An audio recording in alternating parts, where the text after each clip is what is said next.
Hi, I'm Dan Krauss. I'm here in Cannes presenting my new documentary film, 5B. San Francisco General Hospital, the staff is gearing up for the opening of a special wing to treat AIDS victims. It was built by the nurses there.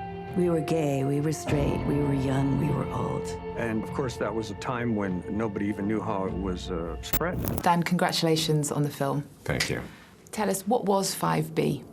5B was the name of the ward at San Francisco General Hospital. That was the first ward in the country to care for AIDS patients during the early days of the AIDS outbreak, when very little was known about how the disease was transmitted.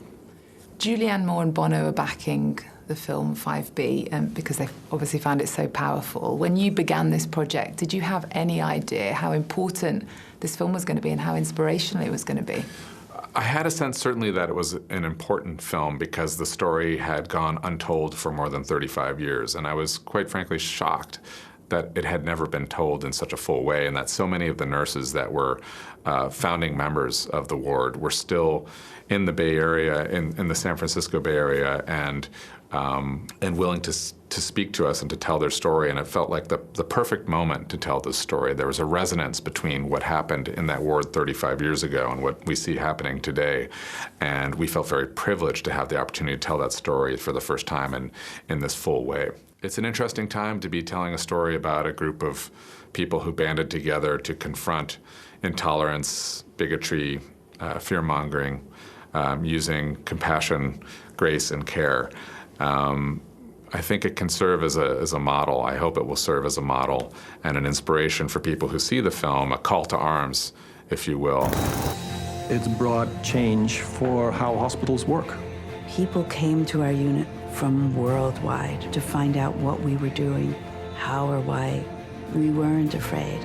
You don't have to have a hazmat suit every time you're around an AIDS person. You don't have to burn their bed because they died. Recently, Donald Trump has been trying to cut the funding going into AIDS at home in America and abroad. When people watch your film, they're going to cry. I cried. But more importantly, what lessons would you like leaders to take from it? Well, certainly one of the messages of the film is that the AIDS fight is not over. We think today that AIDS is largely a contained crisis, that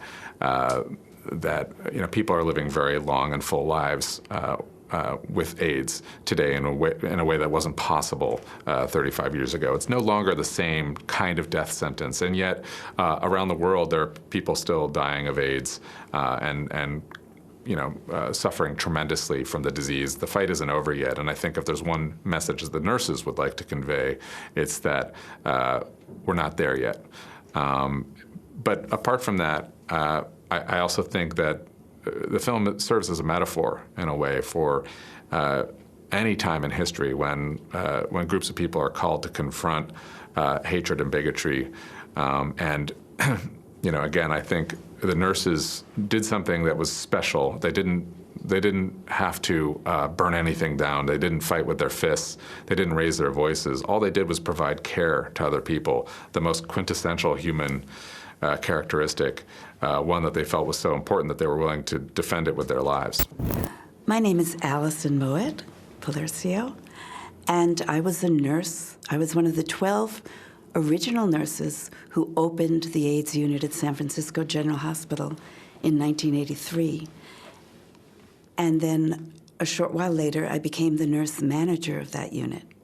So my role in the film was to talk about those early days, and also I think I've used a bit as a narrator to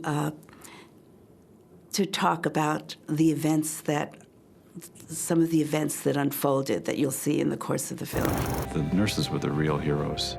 They stood up when nobody else would, and they were willing to take those risks. It was a scary time. It was the darkest days of the AIDS epidemic.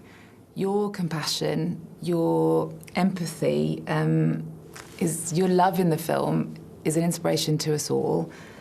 What went through your head in those early days working on that ward?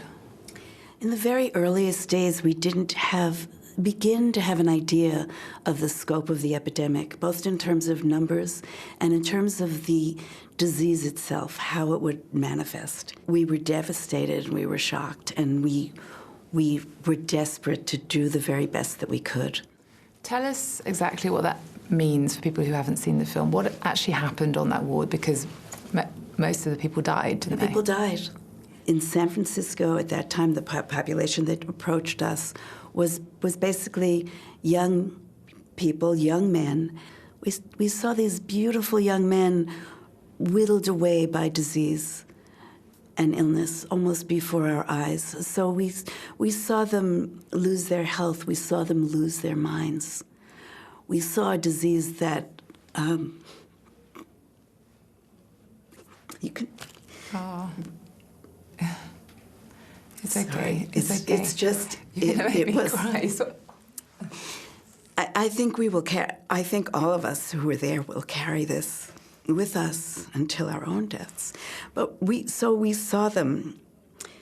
We saw this disease attempt to take away their dignity as well, and what we could do is all that we could to maintain that dignity with our love and with our caring and with humor, and by being advocates and by listening to them and hearing what they needed, what their families needed. And we tried to create a culture of acceptance on our unit and caring, even though we couldn't necessarily and often weren't providing curative measures.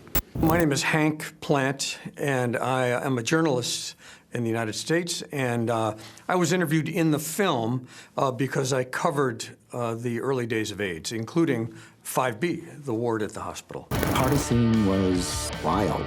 Boys go to bed with boys, and girls go to bed with girls. 1981 was when things really began to change. Nearly 3,000 cases of AIDS have already hit this city. Half those people have died. You were one of the first openly gay reporters in the United States. Yes. How did the media report on AIDS and homosexuality in the early 80s? The media reports were terrible. There was a lot of stigmatization. There was a lot of homophobia. There were camera crews, not at my television station, but at one of our competitors, where the photographers would refuse to put a microphone on an AIDS patient. Reporters would have to stand in the hallway with a stick mic, not with a lavalier clip-on mic, and hold the mic to the AIDS patient in the hospital bed. So, there was a lot of that.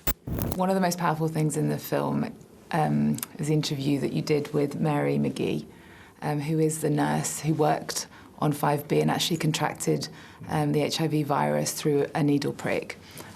Watching these nurses, their empathy, despite all of this fear, what can we learn from that in today's world? Just that there are things that are worth fighting for. There are things that are worth taking risks for. Courage is it's a very funny thing in that you only really find it when your back is against the wall. And these nurses, I think, saw the world in a way that few others were willing to accept, which is that this was a crisis that was threatening to engulf society and to divide us in ways that would be permanent. And they were not willing to accept that. They were not willing to accept that we would just let a population of people die and suffer alone because no one was willing to touch them. No one was willing to care for them. No one was willing to find the courage and the moral strength to take the risk to sit with them. I don't know that I would have. I mean, that's a very difficult thing to put your life on the line for something you believe, even though the nurses in this ward don't like to be described as heroes. It's hard to resist that characterization when you think about the risks they took to defend a human value. That's what I think is so deeply inspirational about their story. The mission of the nurses and the Red Organization and all the people who are involved in the fight against AIDS is to remind people of that very simple fact that the fight isn't over. There's still more work to be done. Okay, Dan Krauss, thank you. Yeah, thank you.